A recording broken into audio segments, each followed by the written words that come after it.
gwe kino wekikutuukako oyinza kukola otya. Leka mmanye ky'oyinza okukola nga weeyambisa comment mu comment section awo. Gwe comment nga oyinza kukola otya ekintu bwe kiti we kiba kikutuuseeko. Kubanga nze nga adita ndaba n'amaziga tegamala, nze nga adita okukyawa ndaba nako tekumala, nze nga adita okukolima ndaba nako tekumala, nze nga adita okusiba omuntu ndaba nakyo tekimala. Kuba kino kisusse ku kuba n'omutima omubi, kizze mu kubeera na kitimatima, kisusse okubeera n'obujja, kizze mu kubeera mutemu, omuntu n'obeera omutemu. Katugambe singa buntu ye yabaddewo, obutwa buno yandibadde yetteba bumuwa olw'okubanga atandisewo ekintu ekigenda omuwa sente. Kino ekibuuzo nkirekedde ggwe. Yenze Sheila Adita.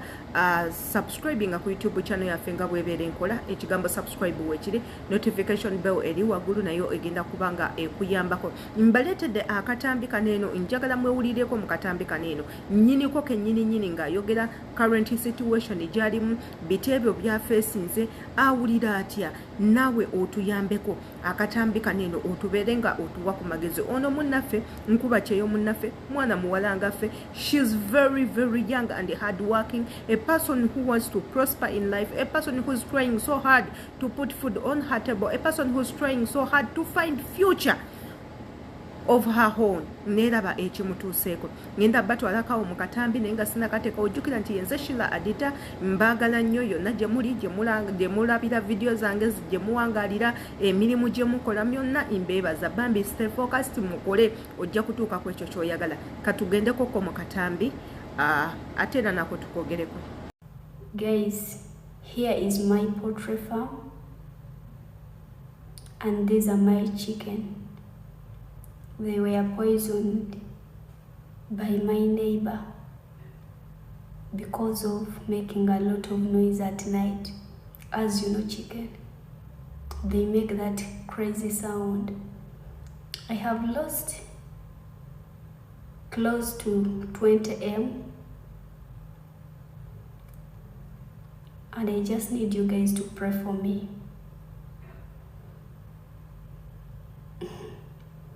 I don't know where to start from, guys.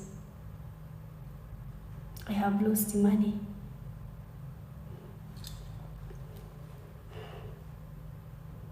This is so painful.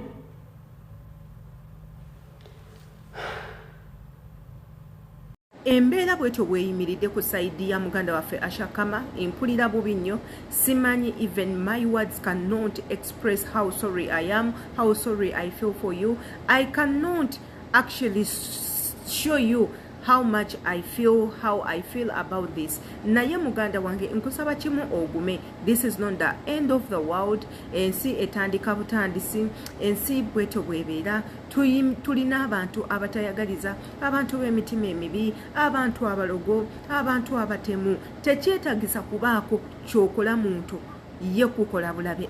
Omuntu akera bukezo kumacha nalabanga gwe ojja mwabo abantu balina okuwalana, abantu balina okutta, abantu balina okuloga. Ensi bwetyo bwetambula, wabulanga tekibi nnyo. You cannot do this ku muntu munno n'okwata ebisolo bye byonna n'obitta byataddemu essente nnyingi ennyo n'obijjawo. Lwaki? Bw'oba olaba nti you have some misunderstandings with the person, for example ebisolo ng'ebyo tobyagala bikuwogganira, lwaki obitta?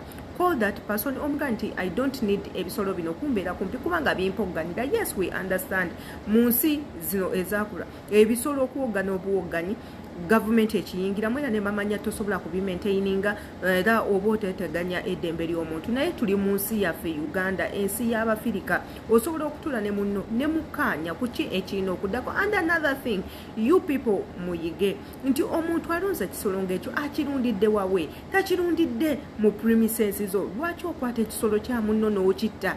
Lwaki okwata business ya munno n'ogitta? Muletera abantu emitima emibi, emitima gy'okubakyawa, emitima gy'obakola ebikyamu, n'obuuza gundi namukola ki, lwaki tanjagala? Naye ng'okoze akantu katono nnyo bwe kati. Ate ekintu ekyakyenjagala obagamba abantu mmwe nti ebintu wabi temubikola. Kati ng'ono omwana omuto Bambi akola nnyo okulaba nti abeerawo, yeefiiriza, akola tawummula, akola buli lunaku, sente za nsonde, emirimu gya kukaaba, emirimu gya bulumi, atadde sente ze mu bizinesi gy'amanyi nti nno munaye bizinesi eno egenda kubenzereza sente, igwe omufiiriza sente n'omufiiriza ne bizinesi. Ebintu ebyo byonna byonna obimugjeeko, oyagala akola atya? Naye ng'ekyo kyonna okikoledde mu mutima mubi, ekintu ekyandibadde ekyangu genda omulope ewa chairman omugambe omuntu obuntu bwe buti bumpoganya, naye ate gwe osse ebisolo bya munno. Ekintu ekyo nno kibinyoze. Nno ndowooza omuntu yakoze kino ekikolwa yeetaaga kukangavvulwa, era Usherkarma akatambi kano bwekakutuukako, take a step forward. Omuntu ono tomusonyiwa, mukwate obeeringwa omuteeka mu mateeka. Things like this have to end. Nze I personally nange kyantuukako eyo mu kyalo ku saidi ya mama wange ne tulunda ente, kojja waffe nno ate muganda wa mama waffe ye yakwata n'afuuyira eddagala ku nnimiro ye olw'okuba kizudde nti ebisolo byaffe bigenda ne biri amalagala, zonna ente ne zifa, embuzi ne zifa, nga teyeesiseemu, ng'awoza buwoza lwaki mwazitadde ne zijja mu nnimiro yange. So abantu we bate baba abantu ba mitima mubi. I really feel sorry for you Usherkarma. Nsaba Mukama akugumye mukwano, togwamu maanyi muganda wange, sigala gwe ng'okola. I know one day ojja kukikuba, you will make it. Ate nkulaba oli mukyala mukozi, otoyina muntu n'omu gwali osobeza. This an innocent young girl, this innocent person, buli muntu gwe yeetaaga. Igwe sigala ku gooliyo. Abantu bangi nnyo bagenda kulemesa nga tebagala otuuke ku ebyo by'oyagala, naye once you put God in your heart, n'olemerako, you consist on that kintu ky'oyagala, n'okikonsistingako, trust me one day ojja kubanga gwe okungula mu ekyo ky'olemeddeko. Abantu bwe batyo, yes tetuganye ekikulumi, abantu bwe batyo bakwase Mukama yayina sesembayo.